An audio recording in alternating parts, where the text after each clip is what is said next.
প্রিয় ছাত্রছাত্রীরা, তোমাদের জন্য বায়োলজি বিষয়ক কয়েকটি প্রশ্ন নিয়ে এসেছি, যা তোমাদের ফুড এসআই পরীক্ষার জন্য বিশেষভাবে গুরুত্বপূর্ণ।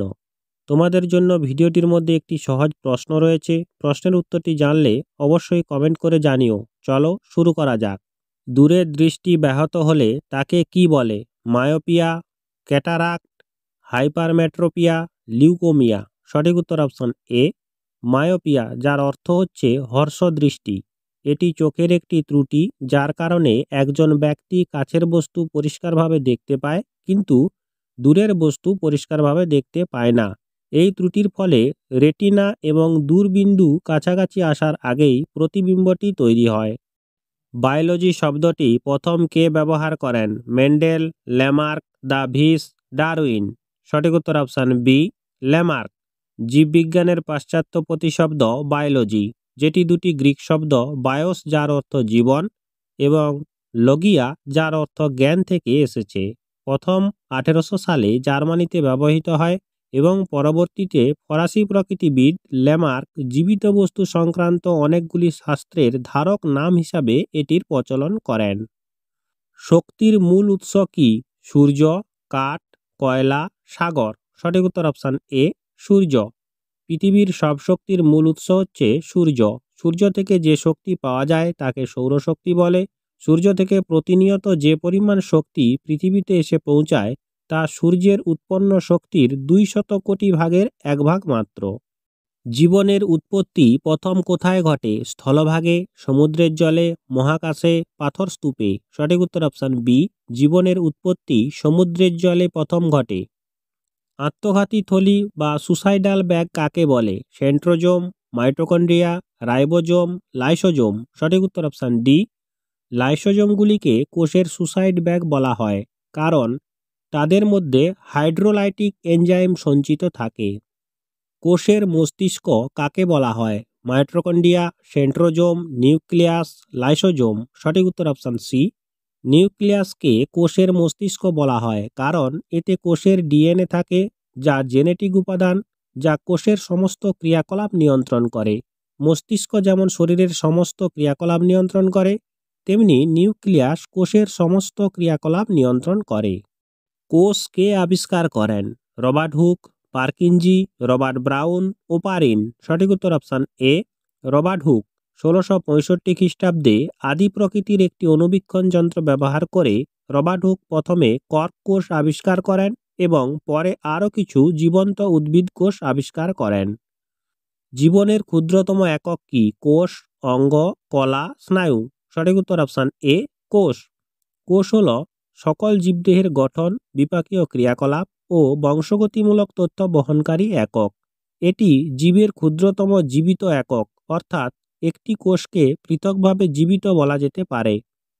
উদ্ভিদবিদ্যার জনক কে? Adam Smith, Theophrastus, Darwin, Lamarck. সঠিক উত্তর অপশান বি, আধুনিক উদ্ভিদবিজ্ঞানের পথপ্রদর্শক থিওফ্রাস্টাস। তিনি আবার অ্যারিস্টটলের ছাত্র ছিলেন এবং এনাকেই আধুনিক উদ্ভিদবিজ্ঞানের জনক বলা হয়। জীববিদ্যার জনক কে? Adam Smith, Aristotle, Darwin, Theophrastus. সঠিক উত্তর অপশান বি, গ্রিক বিজ্ঞানী ও দার্শনিক অ্যারিস্টটলকে জীববিদ্যার জনক বলা হয়। ক্রোমোজোম কে আবিষ্কার করেন? বেলিস, ডি ডুবে, হেকেল, ওয়াল্ডেয়ার। সঠিক উত্তর অপশান ডি, ওয়াল্ডেয়ার। 1888 সালে জার্মান বিজ্ঞানী ওয়াল্ডেয়ার হার্জ প্রথম ক্রোমোজোম শব্দটি ব্যবহার করেন। গ্রিক ক্রোমো অর্থাৎ রং এবং জোম অর্থ দেহ বা অঙ্গ, তাই ক্রোমোজোমের অর্থ দাঁড়ায় রঞ্জিত অঙ্গ।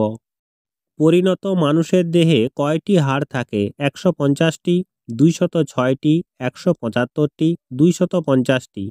সঠিক উত্তরটি যদি জানা থাকে তাহলে অবশ্যই কমেন্ট করে জানিও।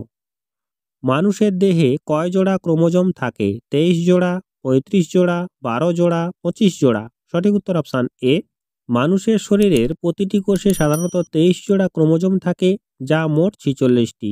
এই জোড়াগুলির মধ্যে 22টি অটোজোম হিসাবে পরিচিত, যা পুরুষ এবং মহিলা উভয়ের মধ্যেই অভিন্ন রূপে থাকে।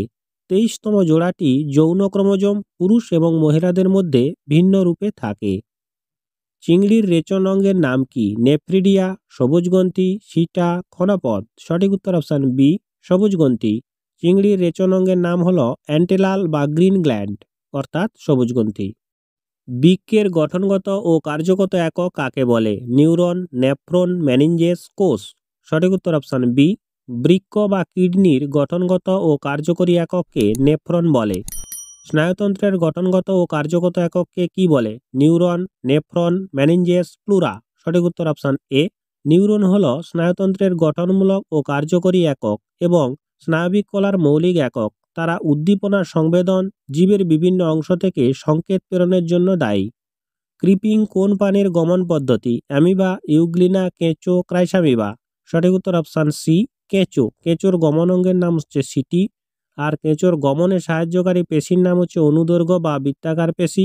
আর গমন পদ্ধতির নাম হচ্ছে ক্রিপিং। পরিণত মানুষের মস্তিষ্কের ওজন কত? 1.36 কেজি, 2.36 কেজি, 1 কেজি, 2 কেজি। সঠিক উত্তর অপশান এ। প্রাপ্তবয়স্ক মানুষের মস্তিষ্কের ওজন প্রায় 3 পাউন্ড অর্থাৎ 1300 থেকে 1400 গ্রাম। প্রাপ্তবয়স্ক মানুষের মস্তিষ্ক শরীরের মোট ওজনের প্রায় 2%। মস্তিষ্কের গহ্বরে যে তরল থাকে তাকে কি বলে? DSF, BSF, PSF, CSF. সঠিক উত্তর option D, CSF, cerebrospinal fluid. Hormone শব্দটি প্রথম কে ব্যবহার করেন? রবার্ট হুক, ট্রান্সলে, বেলিস ও স্টার্লিং, হেকেল। সঠিক উত্তর অপশান সি। ইংরেজ চিকিৎসক ইএইচ স্টার্লিং 1902 সালে প্রথম হরমোন ফিজিওলজিস্ট ডব্লিউবিএম বেলিস সিক্রেটিনের সহযোগিতায় আবিষ্কার করেন। রক্তের গ্রুপ কে আবিষ্কার করেন? Haeckel, Tansley, Oparin, Landsteiner. সঠিক উত্তর অপশান ডি, কার্ল ল্যান্ডস্টেইনার একজন অস্ট্রীয় জীববিজ্ঞানী ও চিকিৎসক। তিনি আমেরিকার বিখ্যাত রকাফেলার ইনস্টিটিউটে গবেষণা করতেন। সেখানেই তিনি রক্তের গ্রুপ আবিষ্কার করেছিলেন। কোন বিভাগের রক্তকে সার্বিক দাতা বলে? এ, এবি, বি, ও। সঠিক উত্তর অপশান ডি, ও। ও ব্লাড গ্রুপের বয়স্কদের সর্বজনীন দাতা হিসাবে অভিহিত করা হয় কারণ তাদের রক্ত প্রবাহে এ বা বি অ্যান্টিজেন নেই এবং এই কারণেই তারা অন্য যে কোনো রক্তের ক্ষেত্রে রক্তদান করতে পারেন। কোন বিভাগের রক্তকে সার্বিক গ্রহীতা বলে? এ, এবি, বি, ও। সঠিক উত্তর অপশান বি। এবি রক্তের গ্রুপকে সার্বিক গ্রহীতা হিসাবে বিবেচনা করা হয় কারণ এই রক্তের গ্রুপের একজন ব্যক্তি অন্য রক্তের এ, বি, এবি এবং ও যে কোনো গ্রুপ থেকে রক্ত গ্রহণ করতে পারেন। অরিজিন অফ স্পিসিস বইটি কে লিখেছেন? Darwin, Lamarck, Mendel, William Harvey. সঠিক উত্তর option A. Origin of the species 1859 সালের 24শে নভেম্বর লন্ডন থেকে প্রকাশিত একটি বৈজ্ঞানিক গ্রন্থ যার লেখক হলেন চার্লস ডারউইন। বংশগতির ধারক ও বাহককে কি বলে? কোষ, জিন, কলা, প্লুরা। সঠিক উত্তর অপশান বি, জিন। অসংখ্য সূক্ষ্ম জিন দ্বারা ক্রোমোজোম গঠিত।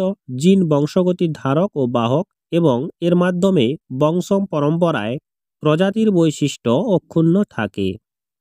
মানুষের শরীরের কঠিনতম অংশ কোনটি? ফিমার, করোটি, এনামেল, হিউমেরাস। সঠিক উত্তর অপশান সি, এনামেল।